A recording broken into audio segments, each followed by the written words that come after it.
हाय hello good morning. मी ज्योती. अजून एका व्हिडिओवर तुमचं स्वागत आहे. तर व्हिडिओ आवडला तर नक्कीच लाईक शेअर सबस्क्राईब नक्कीच करा. त्याच्याने खूप असं मोटिवेशन मिळतं अजून एक नवीन व्हिडिओ बनवण्यासाठी. तर इथं माझी सकाळची आंघोळ वगैरे झाली होती. तर चला म्हणलं बाहेरचा व्ह्यू तुम्हाला दाखवावा आणि फुलं पण घेऊन यावी. तर झाडाची फुलं वगैरे तोडली आज. तर भरपूर अशी फुलं निघालेले आहे आणि जास्वंदीचं झाड तिथं छोटंसंच आहे, पण त्याला कंटिन्यू दररोज एक एक तर फूल येतच बरं का.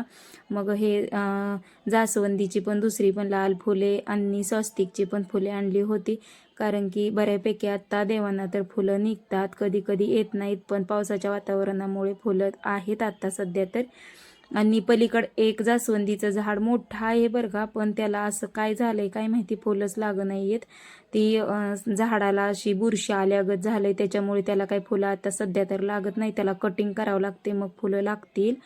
तर इथं माझी देवपूजा चालू होती. तर आज असं फक्त आंघोळच घालणार आहे देवांना. आणि आज भावाचा उपवास होता, तर उपवास त्या दिवशीचा हा तुम्हाला ब्लॉग येत आहे, कारण की मागं पुढं आहे समजून घ्या, कारण की एडिटिंग करायला किंवा वॉइस द्यायला खूपच लेट होतं आहे, त्याच्यामुळेच ब्लॉग मागं पुढं येतात. आणि आत्ता तर सध्या तर कंटिन्यू 2-3 दिवस आपल्याला सणवारच आहेत त्याच्यामुळे. तरी इथं देवांना आंघोळ वगैरे घातले आणि पुसून पण घेतले आहे. हे म्हणजे कुलदेवता आमचे भैरवनाथ आहेत आणि सोनार सिद्ध आहेत. तर इथं गाय वासरू आहे. ही बाळूमामाची मूर्ती मी आदमापूरवरून आणली होती. जेव्हा मी तिकडं देवाला गेली होती बाळूमामाला तेव्हा आणली होती. आणि ही श्रीकृष्णाची मूर्ती पण पंढरपूरवरून आणली होती. तर श्रीयंत्र मला खूप दिवसापासून पाहिजे होतं. आता मी वर्ष झालं आणलेलं आहे, ती पण कोल्हापूरवरून महालक्ष्मीपासून आणलेलं आहे. आणि हे आपले स्वामी आणि पिंड, हे स्वामी आपण ह्याच्यावरून आणले आहेत, अक्कलकोटवरून आणलेले आहेत. तर अक्कलकोटवरून स्वामी आणि ह्याची माळ पण मी आणलेली होती, कमळगट्ट्याची माळ. आणि जे गज आहेत ते आम्ही म्हणजे आमचे कुलदेवता भैरवनाथ म्हणजे सोनारीला गेल्यानंतर तिथून मी घेऊन आली होती. तर असेच मी आमचे पहिले देवांचे म्हणजे मूर्त्यांचं जे त्यांची डोळे हे होते का नाही, ते जरा व्यवस्थित राहिले नव्हते, म्हणून मग मी ते हे करून असे सर्व देव नवीन घेतलेले आहेत. हे तर हे गाय वासरू मला आईने आत्ता धोंड्याच्या महिन्यात दिलं होतं. तर मस्त असे सगळे माझे मोठे मोठे देव झालेले आहेत ताईनं. मला इच्छा होती की मोठे मोठे देव घ्यावं, पण टाईम पण तेवढाच लागतो पूजा करायला, पण आवड आहे त्याच्यामुळेच मी घेतलेले आहेत सर्व मूर्त्या मोठ्यात. आणि मग इथं श्रीयंत्र पण मला महालक्ष्मीचे वैभवलक्ष्मीचे व्रत करते किंवा कुंकुमार्चन करायसाठीच मी घेतलं होतं. तर आता वैभवलक्ष्मीचे मी चालू केलेले आहेत अजून. तर कधीतरी शुक्रवारी तुम्हाला नक्कीच कुंकुमार्चन पण दाखवेन. तर मग इथं पूजा वगैरे करायला टाईम लागतो देवांची. मग इथं आरती वगैरे लावून घ्यायला लागले आहे. तर दररोज नवीनच म्हणजे वेगळीच अशी आरती लावायची, कालचीच आरती अशी नाही लावून घ्यायची बरं का ताईनं. तर इथं कलश वगैरे मी भरून घेतलेला आहे. तर कलशाची पण पूजा कधी तर तुम्हाला बरेच वेळा मी दाखवलेली पण असेल. हळदी कुंकू, रुपया, सुपारी आणि अक्षदा टाकून अशी कलशाची पूजा करून घ्यायची आहे आपल्याला. तर खाली प्लेटमध्ये तांदूळ ठेवून हळदी कुंकू टाकून त्याच्यावरच कलश स्थापन करायचं. इकडं तुळशीला पण पाणी घालून हळदी कुंकू लावून अगरबत्ती लावलेली आहे. तर उंबऱ्यांमध्ये तुळशीला रांगोळ पण काढत असते, किंवा बाहेर पण ब्लॉकवर हे रांगोळ 2-3 जागे पण काढावं लागते. तर मी दररोज छापच उमटवते, पण आज हाताने पाऊल आणि स्वस्तिक काढून घेतलेला आहे. तर सगळीच पूर्ण सकाळ सकाळ खूप धावपळ होते. तर इकडं चपात्या करायला होत्या आणि आमच्यात पनीरची, काजूची, शेवभाजी असं असलं का नाही, संध्याकाळी जर केलेली असली तर सकाळ पण खाऊ वाटते. तर माझे आणि असे उपवास होते सासूबाईंचा, माझा, मग मुलांसाठी आणि ह्यांच्यासाठी मग मी गरम केले. ह्यांनी तर खात नाहीत लवकर, पण मुलांना भूक लागली होती म्हणून मग त्यांनी ती भाजी आणि चपाती वगैरे बनवल्या, त्यांनी मुलांनी खाल्ल्या. मग इथं नंतर माझी बाकीची कामं झाल्यावर आता ही घरातली आवरावर तर मी बेडसेट, ब्लँकेट वगैरे टॉवेल पूर्णपणे धुवायला काढलं होतं, कारण की उद्या आहे सोमवार आणि मला ही पूर्णपणे क्लिनिंग करायची होती. म्हणजे कपडेच धुवायची राहिली होती. मी तुम्हाला त्या दिवशी क्लिनिंग केलेल्या दिवशी पण बोलले होते की आम्ही सोमवारच्या म्हणजे अगोदर, त्याच्यामुळे कपडे वगैरे मोठी धुवून काढतो, कारण की आपण नॉनव्हेज वगैरे खाल्लेलं असते त्याच्यामुळे. मग ब्लँकेट वगैरे मला सगळी संत्र्याची कपडे धुवायची होती, तर मी काढून तर ठेवलेले आहेत. पण आता दिवसभरात मला जमेल तेव्हा, नाही तरी ह्यांना तरी मी हे करू दोघेजणं म्हणून असं सांगणार आहे. पण पाणी जेव्हा बोरचं फास्ट चालू होईल, फुल लाईट येईल, तेव्हाच हे कामं होणार आहेत. तर मग इकडं बेडसेट वगैरे काढून घेतलं आणि कपाटच्या काचा वगैरे, मुलं आहे ना असा हात लावतात, काही पण करतात उद्योग ना.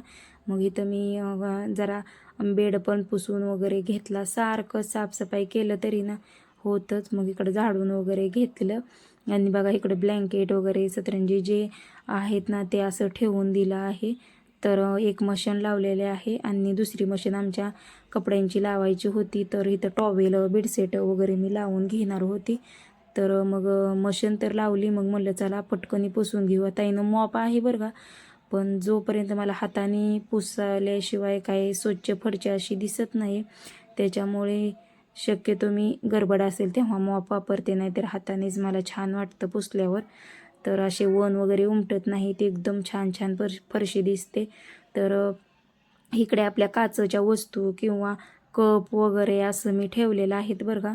एक 1-1.5 डझन वरती आहेत आणि हे 1 ते 2 डझन मी खालीच बॉक्स वगैरे कपांचे किंवा आणलेले हे असे मी इथं ठेवून दिलेले आहेत. तर तुपाच्या केटल्या आणि जे आपल्याला दररोज मला स्वयंपाकासाठी तिथल्या तिथं लागतं ते मी तिथं ठेवून देते. तर इकडं मला दररोज भात करायसाठी तांदूळ वगैरे हे तिथंच मी ठेवून दिलेलं आहे. तर भरणीत ओतून ठेवत असते. जी थोडं थोडं सामान आहे ती वरती भरण्याने ओतून ठेवत असते आणि जास्त डबल असेल ती म्हणजे मग ते मोठ्या भरण्याने परत एक टाकी केलेली आहे त्याच्यात असं ठेवून देत असते. तर मग आता पूर्णपणे पुसल्यावर वगैरे माझी साडी वगैरे ओली झाली होती आणि त्याच्यामुळे मग मी आता चेंज करणार होती. तर मला म्हणजे पूजा पण करायची होती, वारुळाला जायचं होतं. तर मग साडी वगैरे घालून घेणार होती इथं आणि मग इथं साडी वगैरे काढली आणि मग लक्षात आलं की आपण खिचडीच भिजू घातलेली नाही आहे. तर मग खिचडी भिजू घातली, म्हणजे शाबू भिजू घातला, आम्ही खिचडी म्हणतो त्याला केल्यावर. तर मग इथं तयारी करून घेतली होती मी. तयारीमध्ये दूध, लाह्या घ्यायच्या आहेत ज्वारीच्या आणि लाह्या घ्यायच्या, अगरबत्ती, पानाचा विडा, घरात पण पूजा करतात ना, गूळ, डाळ, पीठ आणि आरती, ह्या पद्धतीनं सर्व घ्यायचे आहेत. मग मी अशा पद्धतीने तयार झालेले आहे. साडी वगैरे काठापदराची घातली आणि त्याच्यावर पण बांगड्या वगैरे घातल्या आणि मग मला विंचरायचं होतं. आता विंचरून साधंच निंबल पावडर आणि सनस्क्रीमच लावते मी बरं का. आणि मग इथं आता मला घरातली पूजा करून घ्यायची होती. घरात पण आम्ही पूजा करत असतो नागोबाची. आणि मग मला नंतर वारुळाला जायचं होतं.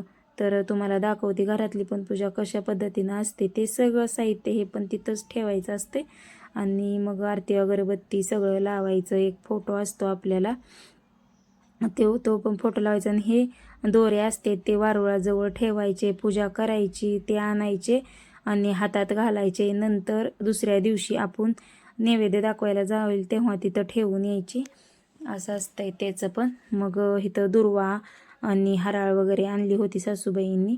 मग ही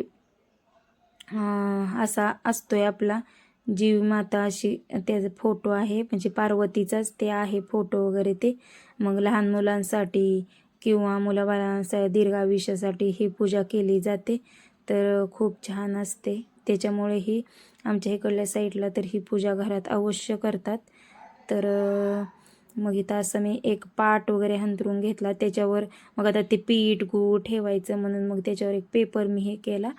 मग इथं आरती अगरबत्ती अगोदर लावून घेतली आणि नंतर पूजेला चालू केलं. तर इथं आधी पाणी लावून घ्यायचं आहे. मग आपण हळदी कुंकू सगळ्यांना लावून घ्यायचं, जेवढे फोटोत म्हणजे आहेत तेवढ्या सगळ्यांना लावून घ्यायचं.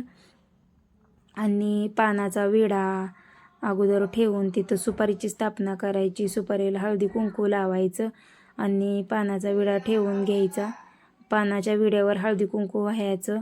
तर गूळ, डाळ, लाह्या, पीठ असं ठेवून घ्यायचं आणि एक वाटी ठेवून त्याच्यात दूध ठेवून घ्यायचं. तर अशा पद्धतीने घरातली पूजा होती. तर अगरबत्ती, आरती ओवाळून घ्यायची आणि नमस्कार करायचा की सुखी समाधानी आरोग्य हे राहू दे हीच चरणी प्रार्थना करायची. तर मग आता मी वारुळाला जाणार होते आणि घराच्या साईडलाच आहे वारूळ, तर तिथं जाऊन मी पूजा करणार होते.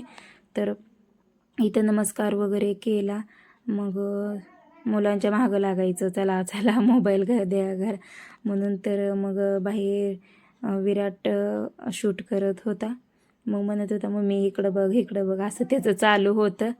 तर मग चला म्हणलं. मग तिथं गेल्यानंतर पण असं झालं की मी पंचपाळच घरी विसरून आली होती आणि तिथं गेल्यानंतर असं झालं की आरतीच लागना मला. मग आरती लागना आणि मग परत मुलांना म्हणलं इकडल्या बाजूनं करा. तर अशा पद्धतीनं सर्व गोष्टी आपल्याला तिथं वाहून घ्यायच्या आहेत.